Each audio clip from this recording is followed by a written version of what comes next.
Hey, good morning, everybody. It's Hammer. Today is Thursday, March 21st, 2024. I, of course, I'm with Originator Success. Here with your daily rate update, the only place on the web where you guys get to join me. Remember, you can join me live each and every day at 9:30 a.m. Eastern Time. If you're watching the replay, go ahead and give me a hashtag replay. Let me know that you were here. Don't forget to smash that like button. Tag an LO friend, share us in a group. Remember, if you'd like to sign up for our written email lock advice, already sent that out this morning, www.ratelockadvice.com. Share it with your friends. You can sign up for our text alerts, www.ratetextalerts.com. And if you would like, you can also sign up at originatorssuccess.com and start getting some loans from Google and social media. Go check out our demo on demand. If you want a live reminder that we are going live each and every day, you can sign up for a free text alert, hmmr.io/reminder. And that one lets you know that I am going live. And I send that out right about 9:30 as I'm going live each and every day. So all of that good stuff out of the way. Let's go ahead and say hi to the live folks. Who do we got here this morning? Let's see. We got everyone coming in. Mike Tebow. Good morning, Ron Siegel, sir. Great to see you. Mike Morano, good to see you. Kelly Cargill, Yasmin, Martin, Kim, Mason. Good morning, all. So good news, y'all. Mortgage-backed securities are holding on to the gains from yesterday, actually continuing that momentum. You could see down here, we have a really nice improvement. We're up about 80 basis points from Monday. What does all that jargon mean? Well, that means that interest rates are basically about a quarter point better than they were on Monday. On average, when you look on a rate sheet, you're generally seeing, you're going to see that rates about, like I said, about a quarter point better, which is fantastical. We love seeing that. So looking down here, you can see that we had quite the improvement yesterday during the Fed meeting. The Fed meeting came in a lot more dovish than what was expected. But basically, rate sheets this morning should continue to be better than yesterday and also better than the day before. You can see here we've got a nice pattern in mortgage-backed securities. We're looking for these candlesticks to move up. When we see an upward movement on Japanese candlesticks under mortgage-backed securities, when we see that color green, those are all things. That means rate sheets are improving. All right. Reprice risk on the day today is low. It's likely that we have to worry about giving up those gains that we've seen. We're only up about 8 basis points at the moment. Lender is going to be starting to come out with pricing in about a half an hour. Shouldn't see anything major. And there's really nothing that should cause this to shake up. So we'll talk a little bit more about this, and then we'll get into some of the stuff about what happened with the Fed meeting yesterday and where rates are going to go from here. So 4.26 right now. If we're looking at the technicals, 10-year treasury yield, look at how, see the top of this curve matched the top of this curve. That's at 2. That was the line in the sand. It did hold up on the 10-year treasury yield, and that's a great sign. It's a very good thing. The question now, you can see we're falling into all these happy little lines. It's kind of like here, if we go ahead, we can do 1 month, so you can see it nice and clear. We're hitting into all these lines now, and that's kind of like running into barbed wire. We're going to see this green line and this purple line kind of come together over here at about 4.22. We're at 4.26. What that means is we actually want to see a yield. This is yield, so this is the opposite of what happened with mortgage bonds. We want to see this go down. Down is good when it comes to the 10-year treasury yield. So when we see that yield go down, we're probably going to hit some resistance at around 4.22. I don't think we're going to get much better than that. Looking at mortgage-backed securities, I also don't think we're going to get much better than where we capped out back here on March 8th, and that was at 99.84. We're at 99.31. It would be nice to go up another 50 basis points. That basically would translate to mortgage rates coming down to about 6 3/4, maybe 6 7/8. So another quarter point, maybe another 1/8 of a point if we do see it. Right now, remember, I switched to and I'm not taking too much credit on this, right? Because and I do want to point out, I switched to cautiously floating stance on Monday, even though I did not think that the meeting was going to go nearly as well as it went yesterday. So I'll talk about that in a minute. But we did switch to a floating stance because why would you not float into the meeting? This is why we floated into the Fed meeting. But since we've switched to a floating stance, we've seen nice improvement from Monday. We were, kind of capped out around 7 1/8, even 7 1/4. Kind of improved quite a bit since then, about a quarter point in rate since then. So that's some good stuff. Taking a look here, let's talk about the Fed meeting yesterday and a couple of bullet points. So first of all, the Fed was a lot more dovish than what I expected. My concern was that they were going to overreact to the data that we have seen recently. We have gotten some really strong labor data, although unemployment went from 3.7 to 3.9 and wages didn't increase all that much in the last reading. We have seen a lot of new jobs created. The JOLTS has come in strong. Unemployment claims all coming in strong, right? So we see signs of a strong labor market. And the inflation readings, although they've been improving on the headline, the month over month has been a little bit higher the last couple of months. Now, the good news is the Fed has not overreacted to that. I was concerned that we would see overreaction and that the dot plot would change. Now, the dot plot is the projection for what the Fed thinks is going to happen with rates over the next few years. Now, if we look at the dot plot, right now the dot plot still anticipating 4.5 at the end of this year. So that's 3 rate cuts. What markets are trying to reconcile compared to what the Fed has said is when we're going to see those rate cuts. And the reality is it looks like they're going to come later in the year after July. Market's still pricing in some idea of June though. So we'll come back to that. The one thing that did change is 26 and longer. They anticipated rates would be higher than the low they thought they would hit.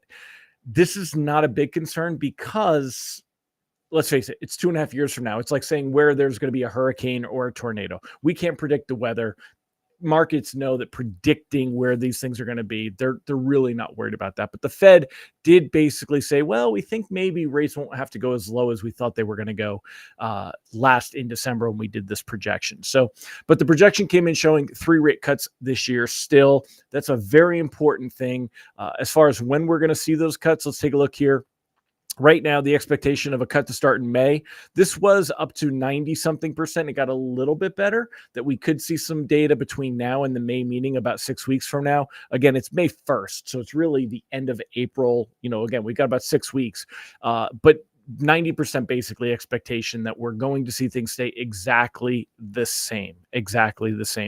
As far as, Ron, I see your comment. I'm going to come back to that one. As far as June, this is actually improved. We're up to about a 70% expectation that we will see a rate cut in June. This was about a 60% expectation before the meeting. So, markets basically took what the Fed said, and Powell said, hey, I'm paraphrasing here, but he basically said, hey, we have a couple of bumps in the road, right? However, we're going to have to see if they were just bumps. They don't expect that rates were going to improve all the way down to 2%. So they're kind of expecting to see this where we're at. And that's good.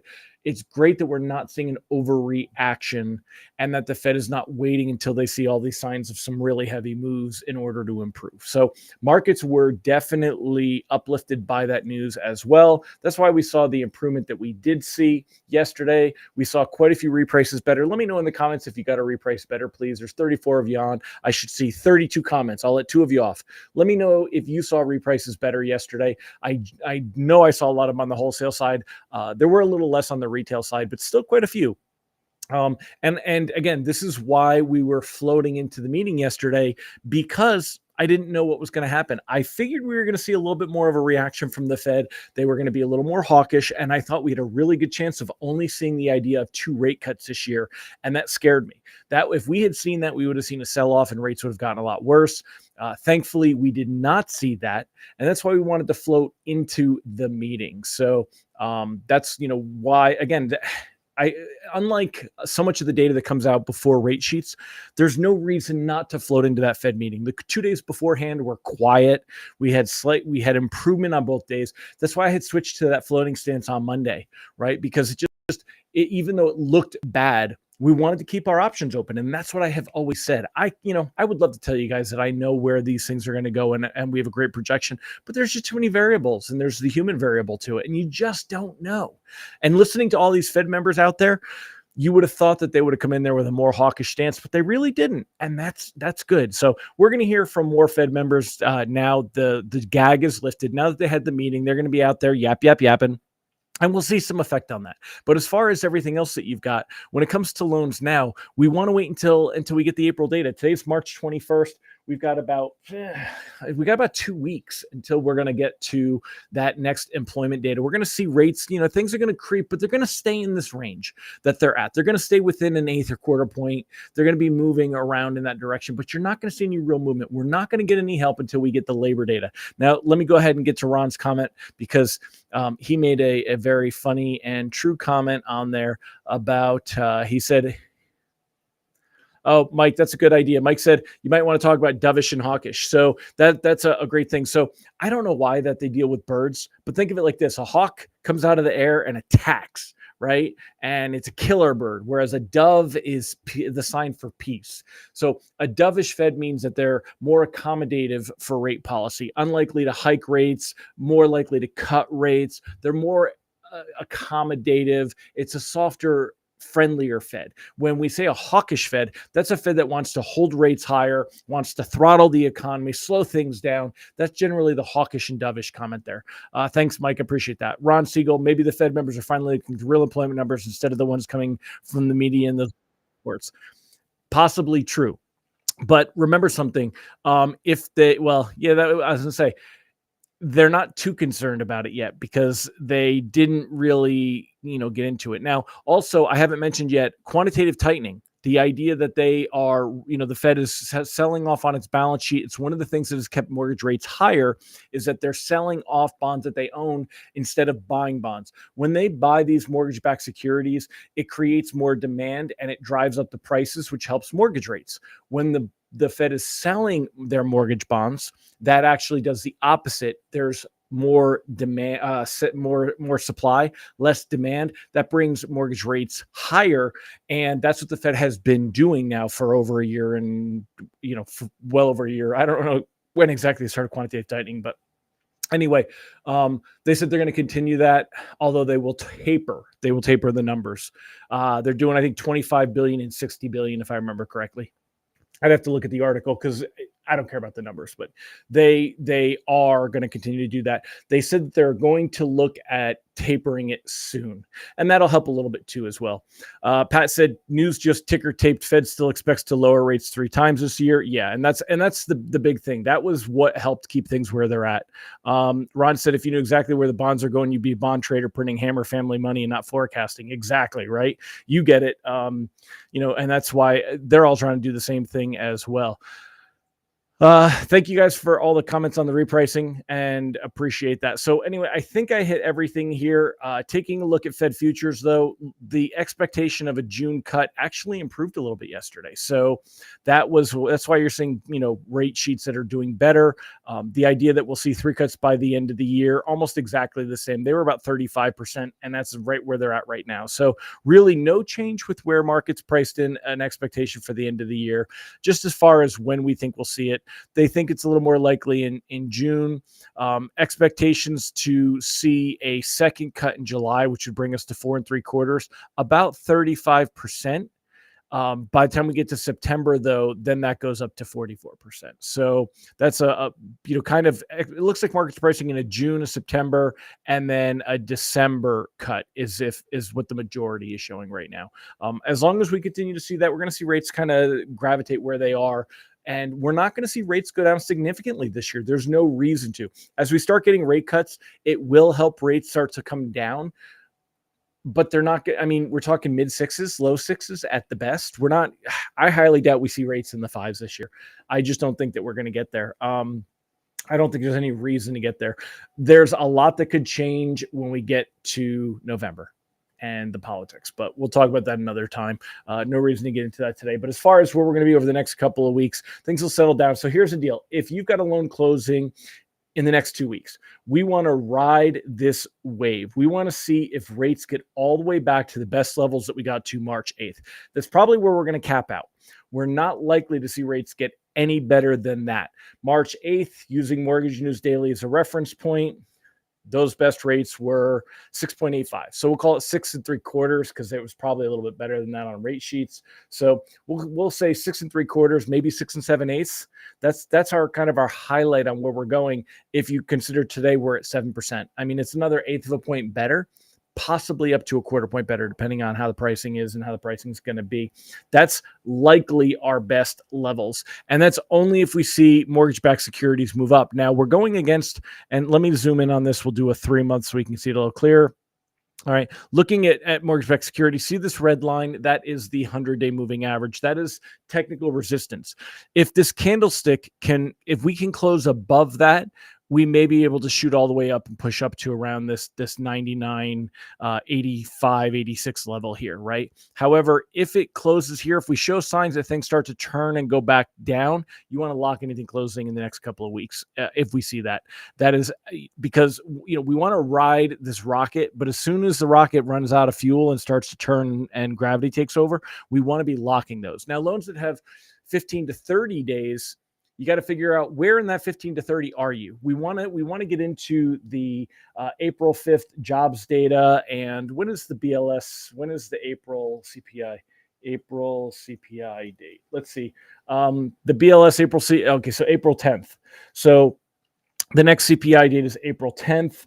I mean, so we're really right within those 3 weeks. If we can get into those are our best shot at seeing rates improve. If we can get inflation that's a little bit better than expected or better than we've had the last couple of reports, if the labor data, those are our best shots at seeing rates kind of improve. Loans that are 30 plus days, those should absolutely float today.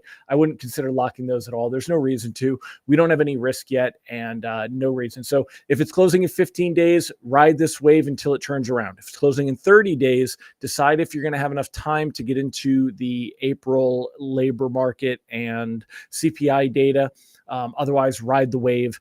And then for loans 30 plus days, I would not be locking at all. Ron said, as we see rates come down, there might be some compression on the spread between the 10 and 30 year, which is way too wide. It provides 1% improvement on rate. Yeah, we'll definitely, I agree with you that we'll see that, but we'll get into that one on another time because it's I'm 17 minutes in. Good morning, Simon Glenn. Great to see you here as well. All right, everybody. Well, thanks again for joining me. I hope I explained everything. I think I hit everything I wanted to hit this morning.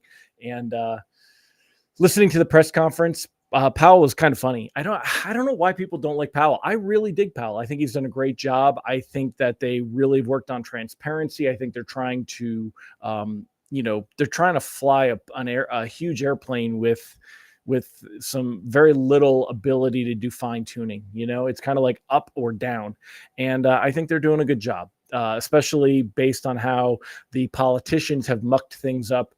We wouldn't be in this mess that we're in with so much of these things if we hadn't seen that whole, stop the spread and everything else. I don't want to get into the whole COVID talk. I know it turns people off, but remember something. We're finally getting all of that behind us, and these are the repercussions from it. And hopefully we'll remember that in the future. Pat said, "Is it snow out my window?" No, that's just overexposure of light because it's so bright outside. It's currently 46 degrees here, Pat. 46 degrees. We had 60 yesterday with your 85. So Robert said, "Some days I like Powell, some days I don't."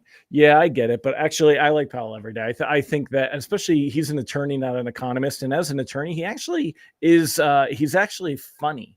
Not all attorneys are funny. In fact, most attorneys are assholes. So that's my take on it. But anyway, y'all have a fantastic day. I'll see you tomorrow, and bye-bye.